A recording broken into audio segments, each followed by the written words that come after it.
C'était il y a tout juste un an. En banlieue de Rio, ces partisans de Jair Bolsonaro croyaient dur comme fer que leur candidat allait donner un nouveau cap au Brésil. Parmi eux, nous avions rencontré Glazer, un jeune électricien de 27 ans. Comme 55% des électeurs qui l'ont élu, il avait été séduit par le discours anticorruption et les promesses sécuritaires de l'ancien capitaine de l'armée Jair Bolsonaro. Avec le nouveau ministre de l'économie, Paulo Guedes, le Brésil va prendre une meilleure direction et de nombreux emplois vont être créés. Nous avons retrouvé Glazer un an plus tard, non loin de là, chez lui à Nilópolis. Ici, plus de 70% des électeurs ont voté pour Jair Bolsonaro au deuxième tour de l'élection présidentielle, beaucoup par rejet de la corruption du Parti des travailleurs. Depuis l'élection, Glazer est devenu chauffeur VTC et rêve de devenir entrepreneur. À 2 reprises déjà, il s'est fait voler son véhicule. Dans ce quartier populaire, on souffre de l'insécurité plus qu'ailleurs. Le taux d'homicide est en baisse au Brésil, mais il est encore trop tôt pour y voir l'effet de l'action du gouvernement. Glazer se satisfait en tout cas des mesures pour relancer l'économie avec la réforme des retraites, qui vient d'être adoptée après 8 mois de négociations. Je trouve que le rythme a été assez lent, mais ce n'est pas le fait du gouvernement fédéral. Jair Bolsonaro a envoyé la proposition de loi au Congrès très rapidement, dès le début de son mandat. Mais le Congrès a traîné, beaucoup d'amendements au projet initial de Paulo Guedes ont été rédigés. Et ensuite, le Sénat lui aussi a laissé traîner la proposition. Selon les derniers sondages, 44% des Brésiliens approuvent la gouvernance de Jair Bolsonaro. Mais sa base de soutien reste solide. Début octobre, ce nouveau rendez-vous des conservateurs brésiliens, inspiré du grand messe organisé tous les ans par les républicains américains, a fait salle comble à Sao Paulo. Malgré le fait que la grande majorité des médias attaquent le gouvernement, ne relatent pas la réalité des faits qui se déroulent et les choses importantes, le peuple, lui, comprend que Jair Bolsonaro tient ses promesses et gouverne de façon excellente.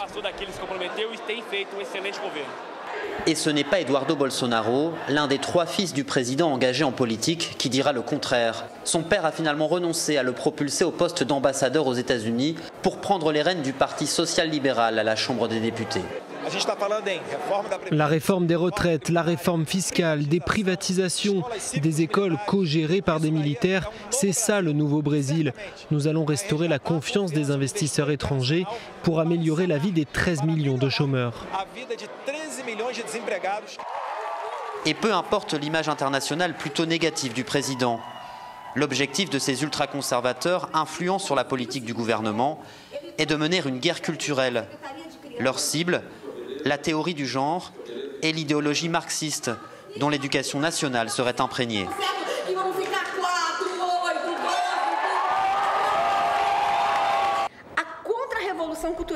La contre-révolution culturelle que nous sommes en train de mener va prendre encore 10 ou 15 ans.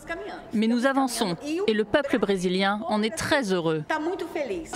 Pourtant, la politique du gouvernement est loin de faire l'unanimité. Ce jour-là, professeurs, étudiants et fonctionnaires se mobilisent dans le centre de Rio. Ils dénoncent les coupes budgétaires et les réformes en cours dans l'éducation, ainsi que le projet de privatiser une vingtaine d'entreprises publiques. Nous assistons au démantèlement de l'éducation nationale, de la santé, de nos entreprises publiques. Donc c'est très important que le peuple descende dans la rue pour dénoncer ce qui est en train de se passer et pour lutter pour nos droits. Les coupes budgétaires dans les universités fédérales ont entraîné le gel de milliers de bourses d'études et de recherche depuis le début de l'année.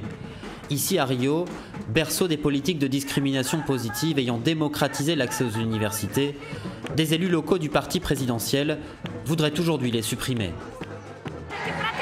Ce que Bolsonaro est en train de mettre en place, c'est un système éducatif réservé à ceux qui ont de l'argent, ceux qui peuvent financer leurs études. C'est donc une attaque contre l'une des principales avancées que nous avons connues ces derniers temps au Brésil, les quotas ethniques, qui permettent de faire évoluer le profil de nos universités publiques. La politique d'austérité pousse de plus en plus d'universitaires à chercher des bourses de recherche à l'étranger. Mais le climat politique a aussi poussé des militants et des élus à fuir le Brésil. Le député Jean Willis, défenseur de la cause LGBT et menacé de mort, s'est exilé en Europe, ne se sentant plus suffisamment protégé avec l'extrême droite au pouvoir. Nous l'avons rencontré lors d'un passage à Paris. La famille Bolsonaro a des liens directs avec ceux qui me menacent. Les homophobes blancs, les suprémacistes blancs, les fondamentalistes religieux néo-pentecôtistes et les organisations criminelles qui contrôlent des quartiers de Rio de Janeiro. Après 13 ans de gauche au pouvoir, le gouvernement d'extrême droite apporte une profonde rupture idéologique. Pourfendeur de la vieille politique gangrénée par les affaires, c'est aujourd'hui le parti de Jair Bolsonaro qui est rattrapé par un scandale de corruption. Mais ce qui compte surtout pour les Brésiliens, ce seront ses premiers résultats économiques qui se font toujours attendre.